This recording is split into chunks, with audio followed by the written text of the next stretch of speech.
नाथ की जय, माँ पार्वती की जय। दूसरा अध्याय। भगवान शिव सनत कुमार जी से बोले, हे महाभाग ब्रह्मा पुत्र, आप नम्र हैं। यही कारण है कि आप बड़े श्रद्धालु हैं, समस्त सद्गुणों से युक्त श्रोता हैं। हे अनग, आपने जो श्रावण मास के बारे में पूछा है, जो कुछ आपने पूछा भी नहीं है, मैं सहर्ष आपसे कहता हूँ। शत्रुता रहित प्राणी तो प्रिय होता ही है, और आप वैसे ही नम्र हैं। आपके पिता ब्रह्मा बहुत उदंड थे, अतः उनका 5वां सिर कट गया।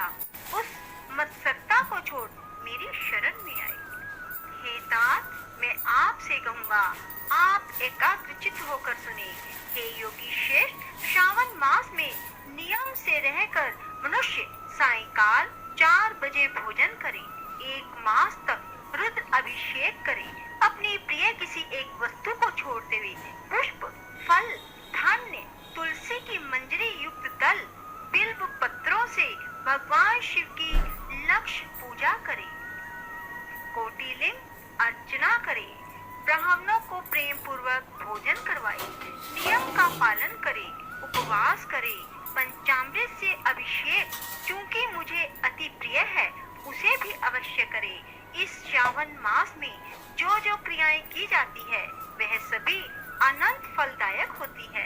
हे मुनियों में श्रेष्ठ, इस मास में भूमि पर शयन करें, ब्रह्मचर्य का पालन करें, सच बोले, कभी भी व्रत रहित ना रहे, पत्तल में भोजन करें, वर्ती साग मात्र का त्याग करें।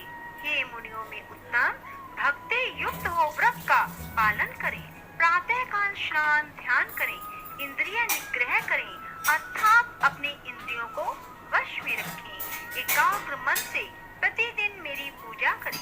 इस मास में मंत्रों का उत्तम सिद्धि प्रदान करने वाला है। षड अक्षर शिव मंत्र और गायत्री मंत्र का जाप करना चाहिए। प्रदक्षिणा, नमस्कार, वेदों का पाठ करने से शीघ्र ही मनोवांछित फल की प्राप्ति होती है।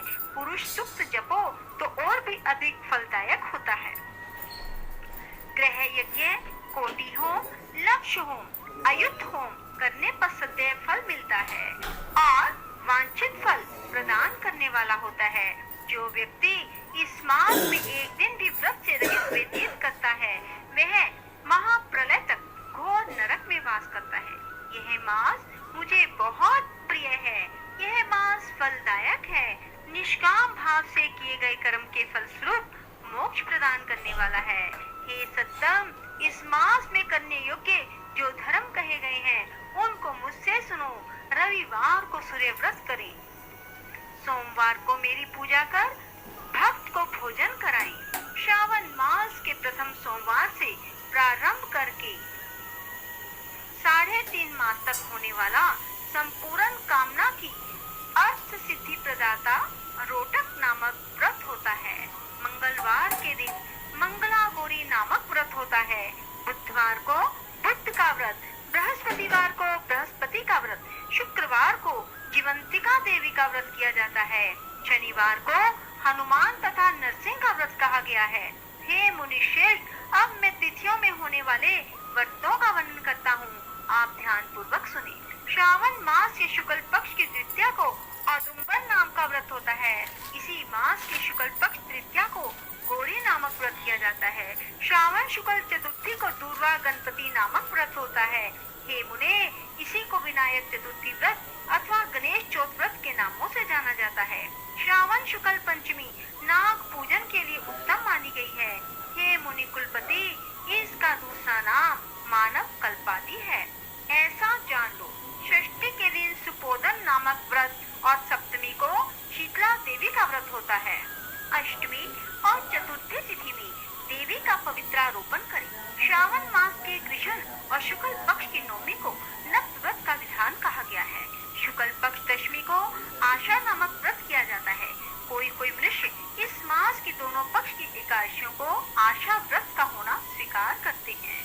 श्रावण शुक्ल पक्ष की द्वादशी को भगवान हरि का पवित्रारोपण करना कहा गया है।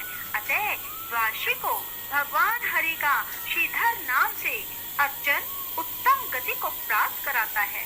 श्रावण शुक्ल पक्ष पूर्णिमा को उत्सर्जन, उपाकर्म, सभादीप, रक्षाबंधन, श्रावणी करम, सर्पबलि और हयग्रीव जयंती होती है। हयग्रीव नाम का भगवान विष्णु का अवतार माना गया है। ये सातों काम श्रावण शुक्ल पूर्णिमा को किए जाते हैं।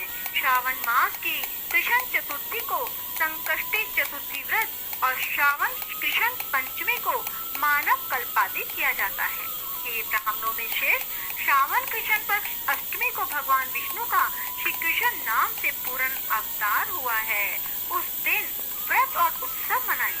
श्रावण मास की अमावस्या तिथि पिठोरा व्रत होता है। इस दिन कुशोत्पाटन और बैलों की अर्चना करें।